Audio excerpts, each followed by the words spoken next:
In today's video, I'm going to teach you how to download the latest version of Adobe Reader.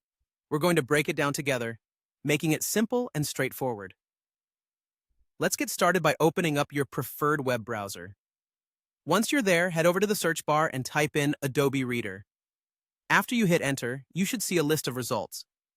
Look for the official Adobe website link and go ahead and click on it. Now, while you're on the Adobe Reader page, you might notice a lot of options and things you can click on. What we're interested in right now is the section labeled More Download Options. It's usually somewhere on the page, and by clicking on it, you'll be guided to a few more details about the different versions available for download. This is essential because Adobe releases updates regularly, and we want to ensure we're getting the latest and greatest. The next step is quite important. You'll see a drop-down menu under the Version section. When you click on it, you'll be presented with a few choices for installation.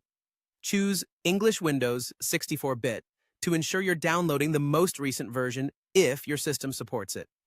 Always make sure that the version you're selecting matches your computer's specifications, as choosing the wrong version might lead to compatibility issues. Once you've made your selection, you'll notice the Download Acrobat Reader button. It's a big part of our process, and clicking it starts the download of the installation file to your computer. Depending on your internet speed, this might take a couple of minutes, but don't worry, it's usually pretty quick. With the file downloaded, you should see it either pop up at the bottom of your browser, or you might need to go to your Downloads folder and locate it there. Double-click the downloaded file to begin the installation process.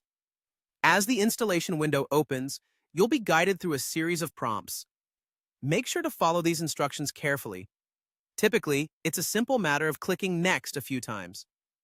The setup will guide you through any options you might want to select, but for most users, the default settings work perfectly. Once the installation is complete, you should see the Adobe Reader icon on your desktop or in your applications list. And that's it! You've successfully downloaded and installed the latest version of Adobe Reader. Now you're ready to start opening, reading, and managing your PDF of documents with ease. Remember that keeping your software up to date is a good practice, and it helps to ensure everything runs smoothly and securely. I hope this guide was helpful. If you have any questions or run into issues, feel free to leave a comment, and I'll be happy to assist. Thanks for watching, and enjoy using Adobe Reader.